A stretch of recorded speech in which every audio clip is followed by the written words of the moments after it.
Hello there, lovely listeners, and welcome to another episode of the Author to Author podcast. I am your host, Pamela R Haynes. I interview self-published authors from around the globe. It has been an exciting week in the Haynes household. I have been shortlisted for a Black Girls Who Write Lit Award in 4 categories. Best Black Women's Fiction for Loving the Sisters, Best Black Book Series for Loving the Brothers and Loving the Sisters, New Black Author of the Year, Pamela R Haynes, and Best Black Podcast, which of course is the Author to Author podcast. To say that I am thrilled is a huge understatement. I am ecstatic about it. The link has now reopened, so if you would like to see me win an award, you can vote for me again at www.blackgirlswhowrite.com. Thank you in advance. This podcast is sponsored by Dalgety Herbal Teas. Go to www.dalgety.co and use the discount code A2AS5 for 10% off your next Dalgety tea order. Dalgety delivers teas worldwide, so why not treat yourself to a couple of boxes?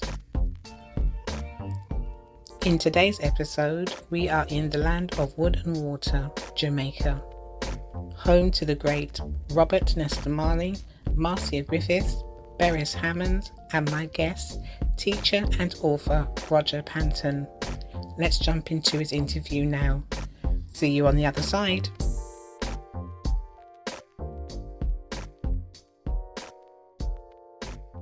Hello there, Roger.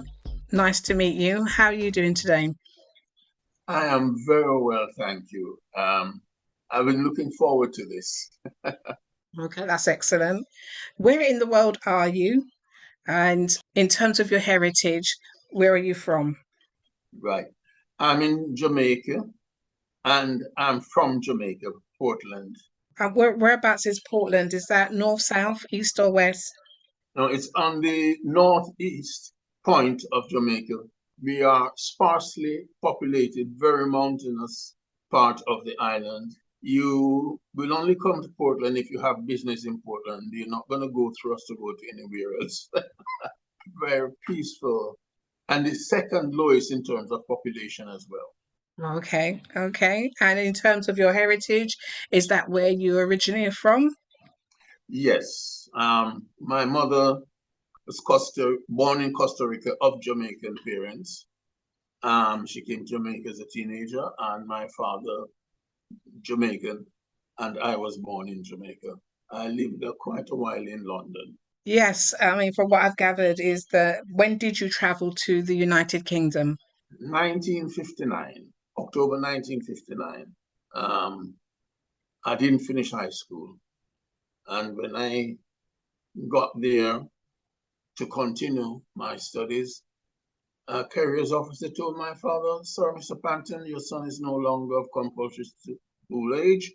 If you want him to study, you have to pay for it yourself." And that was it. So to work I went. Okay, and what was your first job? A trainee tool maker. And whereabouts in the United Kingdom were you? London, Southeast London, Lewisham. And what was that job like? It was okay in terms of learning engineering. I was being taught to use different machines, turning tools, and the finished products that we made were molds, rubber molds for things like shoe heels or shock absorber covers, anything made of rubber. We made plates that when put together with this solution inside, the molds would be formed. You remove them and you just take off the excess thing, and that was it. That was the mold. It in fact was kind of strange to me because it was called tool making, and I assumed it was making tools, which it wasn't, except where you could say molds were tools in that sense. Yeah, very strange. I was expecting you to say that you were making instruments like hammers and drills and so on. How did you come to a decision then that you wanted to join the RAF? How did that leap happen? It's quite by chance because I liked the military. My older brother was in the army. Well, he didn't stay too long, but he did join the army. But I liked it from home, from I was home. But my father said I couldn't join until I was 21 because it was the age of majority then. Because he wasn't going to sign any paper for me, I would have to do it myself.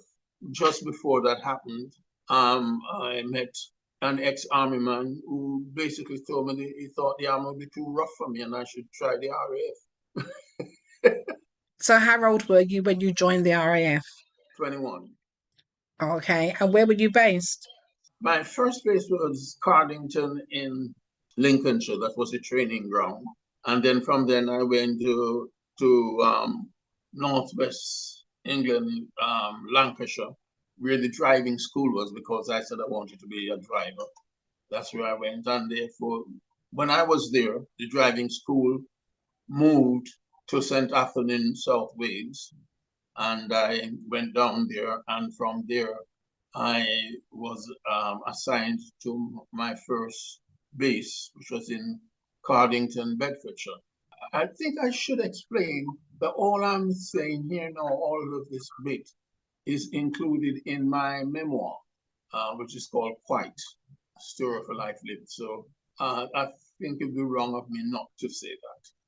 Yes, because I mean, I know that you are an author of more than one book, but yes, thanks for mentioning that there because, then if people want to get that book also to find out more about you, they can read that there. So, overall, how would you describe your experience of being in the RAF? Overall good. Obviously, life to me, you can only make an assessment like that if you've had peaks and troughs, peaks and troughs. And then you say the peaks were greater than the troughs. And for me, that was it. Overall good. They would rather go to jail than go and fight fellow white peoples for black people. And at the same time, they were pulling out of Aden. And these are the same guys who were volunteering to go to Aden. I found that uncomfortable. Again, one of the peaks of that is that I was a cricketer. My warrant officer was a captain of the cricket team.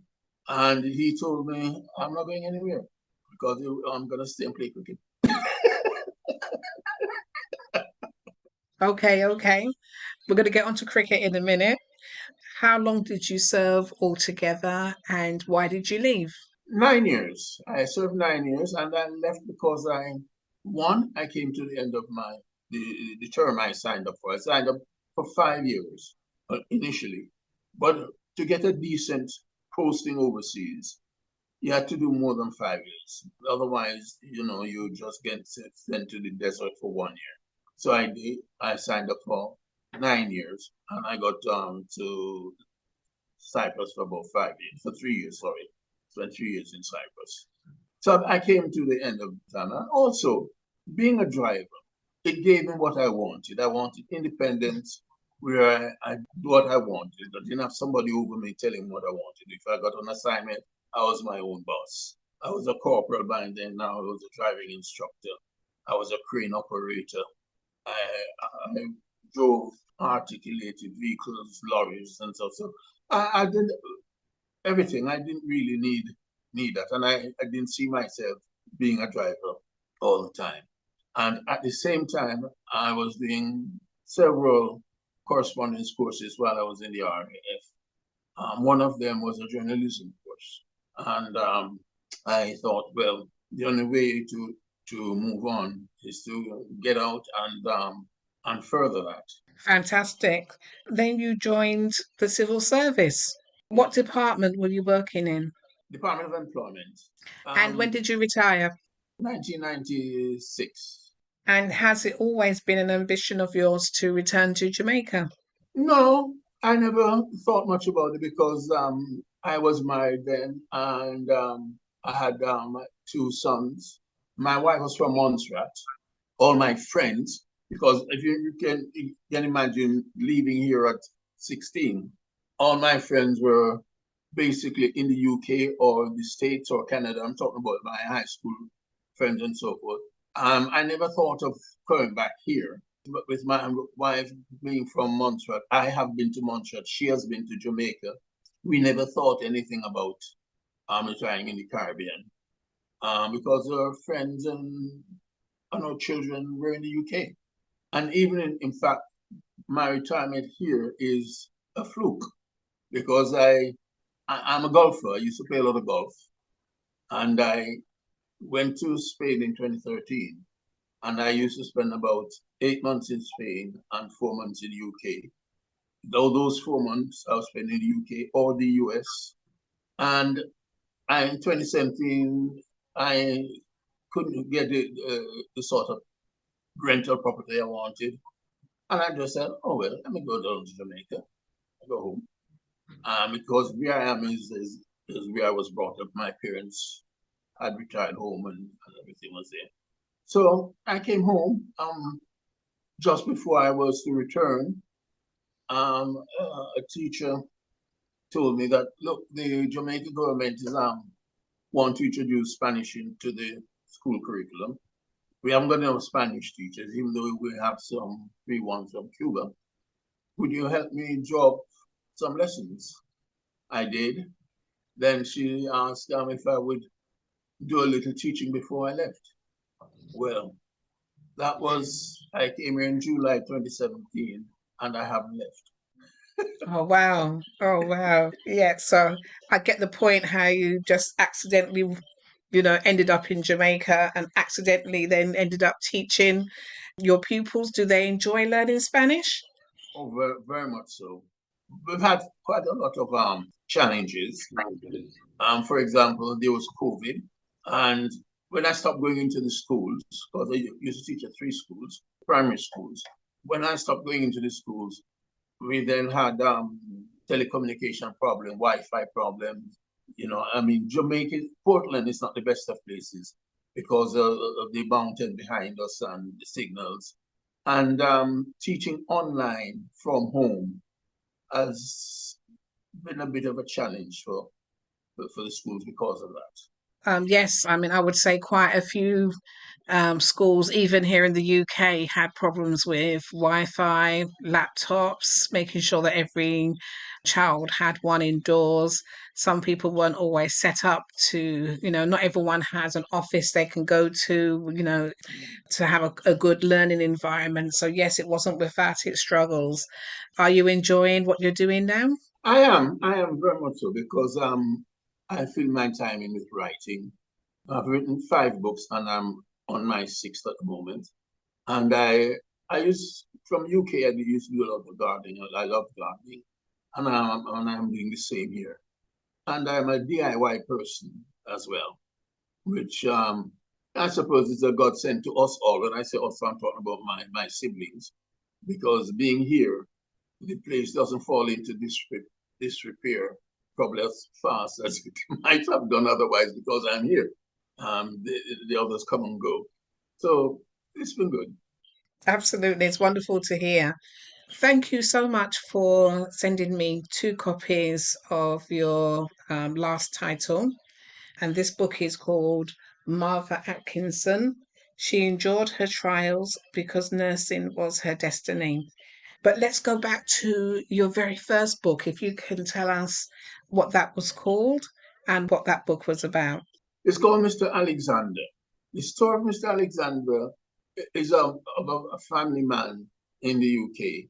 He had 4 daughters. He was a real family man, and the daughters had friends. He was an upstanding man. You never thought you'd have any sexual problems with his daughter's friends, but then he fell apart once, and that was his downfall with the family.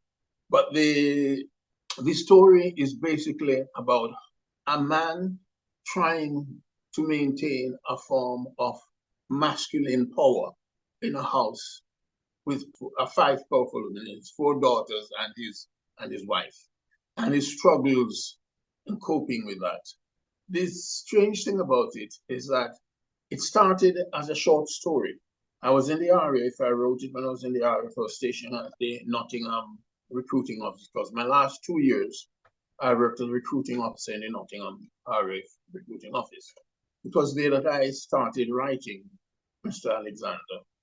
I submitted it to Bogle Glover Tour, was the only Black publishers at the time that I knew of. And they wrote me back, I think it was Jessica Huntley. I remember Huntley because Huntley is my middle name, so it was easy to remember. And she just says it's not the sort of thing they deal with. I say, okay. Years later, I decide to turn it was only about a 30,000 short story, 30,000 word story. And I think I turned it into, I'm not quite sure it was about 70,000 word book, about something like that. And in extending it, I added two more daughters to the story. I added a lot of background to the story that it didn't have. And I sort of shifted it into an area I know very well, which is near Lucian where I live. I included a local park, a mention of local areas, including Goldsmith University, which was there, and the whole of Southeast London area. And I was very, very pleased with it. I was very, very pleased with the outcome. The funny thing about that is that my second book came about because of that, because a lady who read Mr. Alexander in New York, I knew her before, wouldn't believe me that it was a fiction. And she demanded that I write her true story of abuse by her mother from she was about 2 years old. Well, that's a different story for Daisy McIntosh. I got that you didn't get a publishing offer through Jessica Huntley's company. So did you decide to self-publish instead? No, self-publishing, I don't even think I knew. We're talking about 1972. I don't think I knew about self-publishing. It didn't occur to me. To me, it was just a matter of getting the story into a state that another publisher might decide to publish.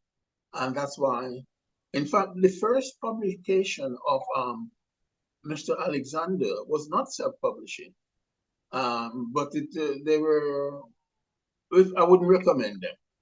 And I spent a lot of money with them, to be honest, especially on advertising thing. But then I started reading reviews about them afterwards, which had I read reviews prior to signing my contract with them, I wouldn't have done so. And I ended up just taking the book away from them and said, right, that was it. And I went into, I forgot the name of the publishing company that was then taken over by Kindle Direct Publishing. So I ended up with KDP because they took over this particular company. So how many books have you published altogether? 5. Do you remember all the titles? Oh, yes, oh, yes. Right, the first one was Mr. Alexander. The second one was Daisy McIntosh, I just mentioned. The third one was Gina Johnson, which is a kind of love story between Jamaican youngsters. The fourth one was my memoir. My memoir, White. And the fifth one is Gina Johnson. And I'm working on a sixth. You mean Marva Atkinson? Marva Atkinson, sorry. Marva Atkinson. Yeah. Tell us about your book. What is Marva Atkinson about? I had many friends who were nurses.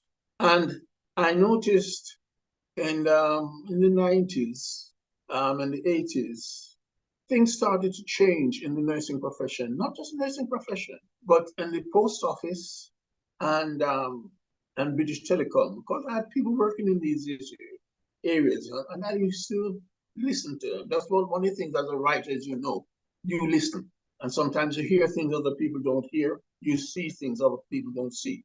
And there was this injustice to me, where you had the nurses from the Caribbean who were looking towards a future of becoming a matron, knowing full well that very, very few would get that because you only have very few matrons. But at least there was something to aim for. And below that, you have the sisters, ward sisters, and so forth. And then the General Nursing Council brought in this aspect of graduate nursing. Graduates would be put on a nursing course, which was basically administration with a little practical nursing thrown in. And they then became the managers. They then became the sisters, the ward sisters, and so forth.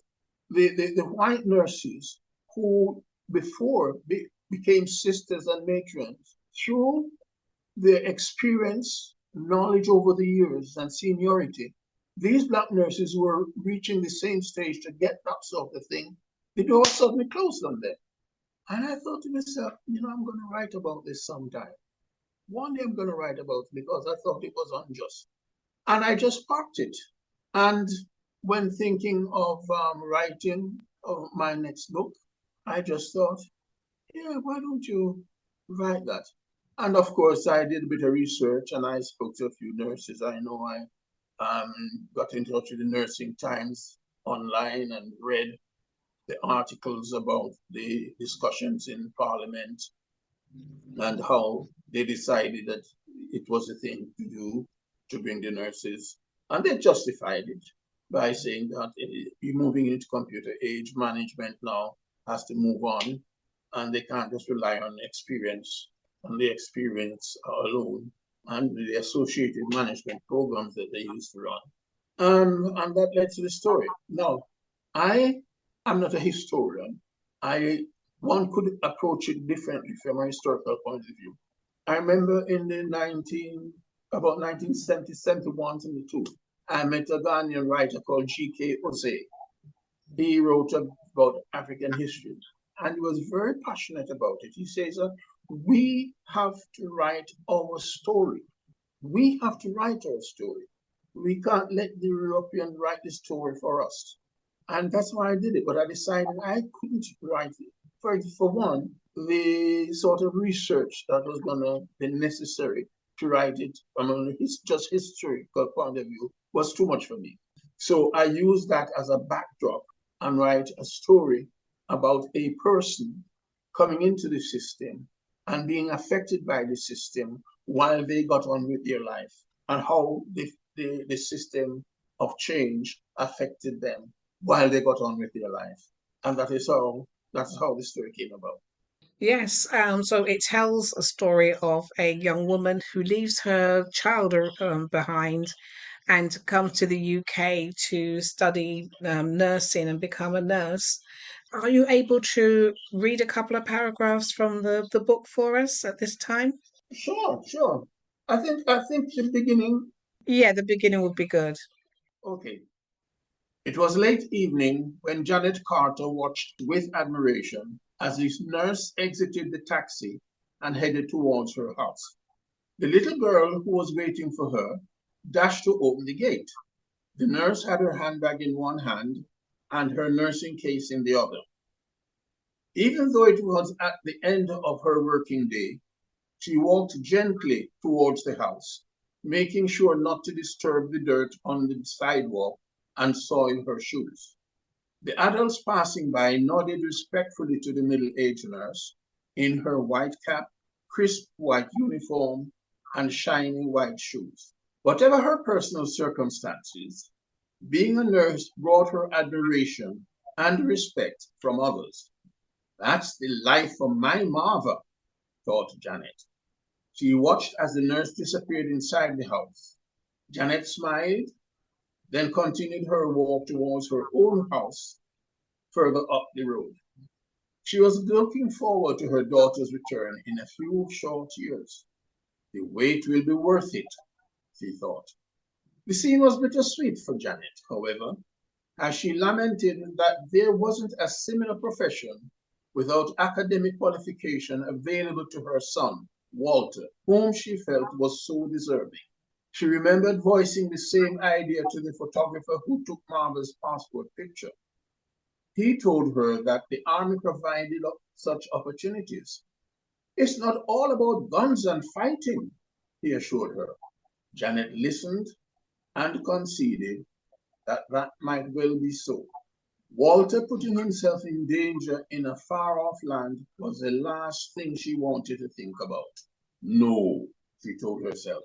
She was content that he would find his own path. He was smart enough. That's excellent. Thank you for that. I find that when authors read the first chapter or the first few paragraphs, it's a real treat, really, because you get to hear the story exactly how it was supposed to be. Do you think that you would ever do an audio book? I've never thought of it. The point is demand. I am not sure about the demand. I mean, to be honest, I haven't done much marketing of my books. I just put them out there because I just say to myself, most authors' works are read well after they're gone. And I just say to myself, when I'm dead and gone, people will be reading my book because I'm writing about an area, an aspect of life that not many people are writing. And when people want to know what happened, they'll be reading my book because my book will be given in. So I'm not particularly bothered about that. But to answer the question, I haven't really thought about it. I'd make a statement about something that probably explains again about my reading. My writing was basically an ego trip because when I was young, from the age of about 9, 10, 11 to 13, I used to enter a lot of what we call elocution contests. I used to recite poems from my school. Every school, I went to two schools, an elementary school and a high school. And I recited poems in both. I went to the Portland Festival. I always recited poems in both. So that was, and I used to get books as prizes. And I told myself then that one day I'm going to have a book with my name on the spine. So publishing my first book was like an ego trip. No, I like the idea about leaving something behind, leaving a legacy, having your name in print on the spine, which is the very reason why I wrote my first book as well. So I definitely get that, and I got very emotional when I saw Loving the Brothers for the first time by Pamela R Haynes on the front. Really brought out an emotion in me in terms of getting through one's life's goals and ambitions. It's not easy writing a book. You are writing your sixth book at the moment. What's that book about? Again, it's about a nurse and her friend and the quest to be stepmother to a little boy. The nurse turned up on the ward the night, and there's this little baby boy and the father who was sleeping over in the hospital with him because the mother was at home sick. She took one look at the baby. She was about 40, 41. So look at the baby and decided that this guy is going to father her child, hopefully a son. She was living with a guy who she suspected of being infertile, but it was these macho guys who decided that he didn't want to, not going to have a test or anything like that. There's nothing wrong with it. And she knew nothing. That's why she had all the tests being a nurse and knew that she was okay. And so she decided, time's right now. I'm going to have a child. Anyway, it ended up that she agreed with him how things would work out. He wouldn't have any responsibilities. She didn't want to have anything to interfere with his life, his marriage, or anything like that. And she had a friend who helped her with the arrangements to make that happen. It just so happens that she decided, well, the pregnancy test comes through, leave the hospital and go back home to Jamaica, get a job in Jamaica, and be out of his life altogether. Don't create any problems. When she did that, shortly after that, the guy's wife died. The friend knew she died, the friend knew, but the friend didn't tell her. And then she got married. And the guy knew who she married, knew that she was pregnant, and he didn't mind. But it just so happens that the friend, she was a tax officer. She was a very bright lady, around about the same age. And she was offered redundancy, and it's decided, okay, she take it and become a tax advisor. She and this chap now, she tell the chap was a mechanic, a supervisor in the London Transport Mechanic workshop, bus workshop. When the wife died, it mortgage paid off, he collected insurance money and everything. He set up a franchise. He's going to do one of these roadside things. He had a vehicle and you call him and he come out and do roadside things. So the both of them ended up into a business relationship. And the business relationship started to develop into a romantic relationship. Even more reason for her not to tell her friend that the wife had died, because she had feared that if she knew, she'd quickly dump something and come back. Anyway, she found out, but by the time she found out, and she agreed, yes, that's the case, she was well into her marriage. So there's nothing. But then her marriage failed. And her marriage failed before her friend and the baby father, in her mind, cemented their relationship. So the story is about how the both of them working underhand to undermine each other to get to become the stepmother to Jordan, the baby Jordan, who she saw in hospital. And that's Oh wow. Oh wow. Sounds like a really interesting love triangle there. But tell me, Roger, what comes first? Does the title come first, or the story, and then you have to find the title? no, the story. The story. What happened to this? You'll notice. By chance, I called my first book Mr. Alexander. By chance, I couldn't think of a title. I called it Mr. Alexander. Once I called it Mr. Alexander, and I came to the second one, I thought to myself, I looked up on the internet, and I didn't see at the time any other book with the name Daisy McIntosh. And I thought, why not call it Daisy McIntosh? Now, once I have two books with the names of people, it's like, wow, you better stick with it. It's your thing. And so Absolutely. Yeah, So you have Gina Johnson. that's right. Marva Yeah, Barbara Atkinson. Atkinson. And what's But the name of the book you're writing at the this one moment? now, this one now, I'm struggling. In fact, I've been talking with my son about this, get my advice. At the moment, it sounds as if it's going to be Amy v. Marva dash the prize is baby Jordan, or Amy v. Marva, something other sub thing title. I haven't right settled on it yet, but it's Right. definitely going to be named because I've done that. I've done that with my three previous novels. With the memoir, I didn't give it a name. I use quite, and it's not a misspelling. Some people thought it was quiet, but in an instance in there, I was working with my boss and a minister, government minister, drafting a speech, and he, my, I was like silent there, and he looked up. Minister looked up and said, "Come on, out with it, out with it, out with it," because he could see I was concerned about something. And I said, "Well, Minister, we gave an explanation as to why we're closing the task force, but now you're apologizing for closing the task force. It doesn't seem," and he says, "Quite." And he went like this with his pen across the page, and he was vexed because he then had to end up cleaning a fountain pen from the paper. And to me, that was dramatic. And that's why I tell the story in the book, but in the memoir. But that's why it's called Quite, because that's what he said. Minister Cope, John Cope. That's what he said. Quite. He was so vexed that Oh my boss. wow.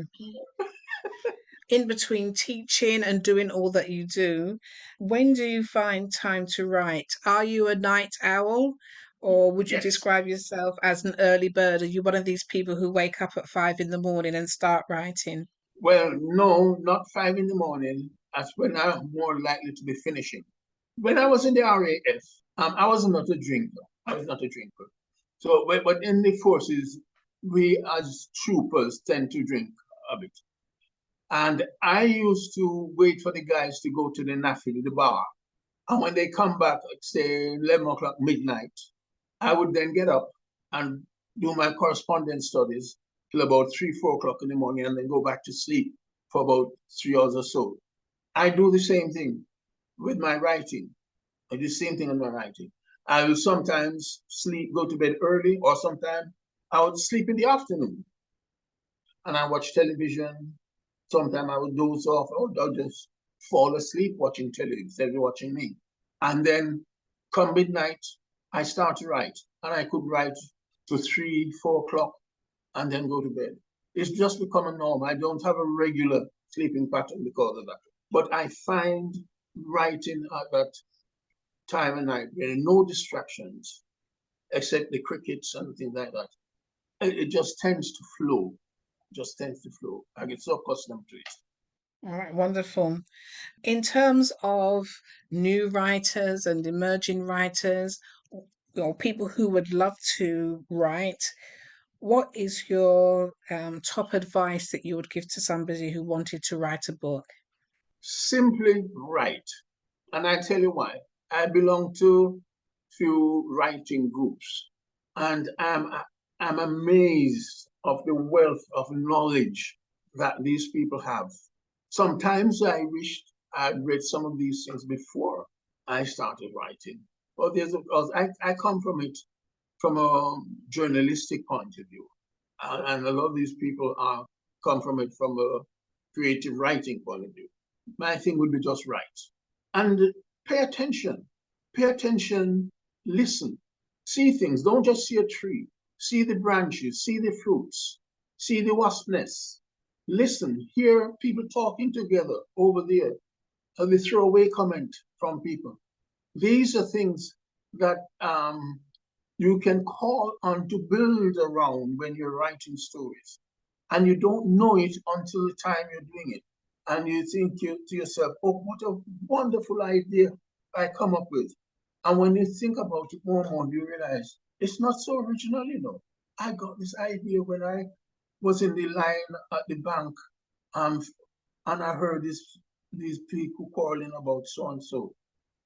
You know, so you got to listen, you got to see things, you got to look at things, see them, hear things, and write, and let the other experts give you the rest of it.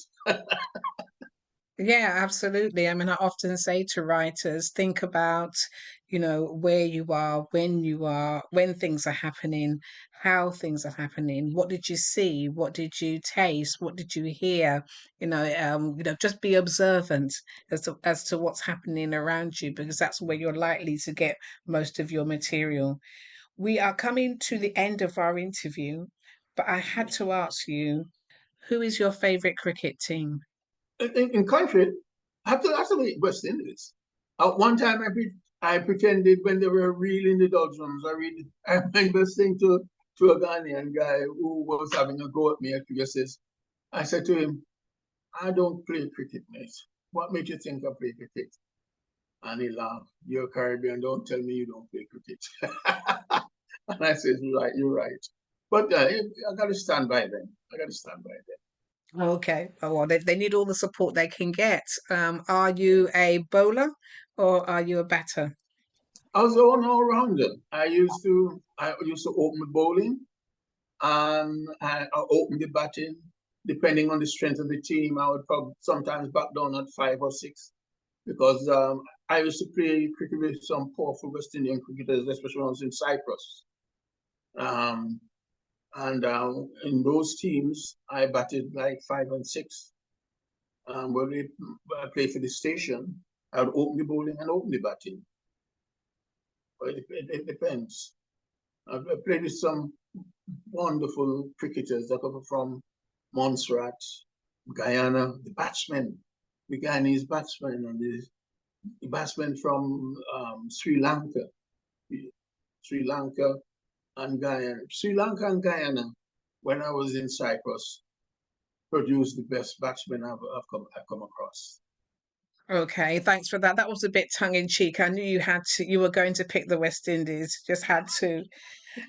We've come to the end of our interview, Roger, but if people wanted to get hold of your books, so not just Martha Atkinson, but the whole series, how would they do that? Just put book in Google, books by Roger H. Panton. And that was Panton, Panton. If they was to Correct. Google that, all your titles will come up. And I take it that the books are available on Amazon and so on. Amazon Kindle and Amazon paperback, but other people Right. do sell it, yes. Do you have your books on the shelves in Jamaica? No, I don't. One of the problems with Amazon in Jamaica is the cost of shipping, and also in Jamaica, customs. I have to pay customs fees as well, and it makes the price prohibitive. So I have it's just not commercially viable. I understand that. But Roger, if people wanted to reach out to you and connect to you, are you on social media? If so, please give us your social media handles. I'm on Facebook. If they just put my name, Roger Panton, in Facebook, I will come up. That's the only one I have now, except for people on WhatsApp and so forth. I used to be on Twitter, but no longer. I'm no longer on Twitter. Just Facebook. I can't remember the Okay. Facebook reference details. My head don't hold that sort of thing. No I have problem. too much rubbish in it. Too much rubbish to I'm sure, display. I know if they was to put your name in, Roger H. Panton, that should come up. And it's quite a unique name, so you're not going to get loads and loads of them and they will find you. But Roger, it's been very interesting talking to you today on the Author to Author podcast. I wish you every success with the book that you sent to us, Martha Atkinson, but also the book that you're writing at the moment. Please promise me that you'll come back when you've finished that book and we can have a conversation about that. But for now, thank you very much for joining me. Pamela, thank you very, very much for extending the invitation to me.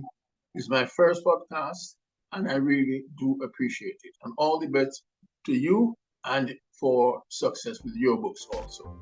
Many thanks.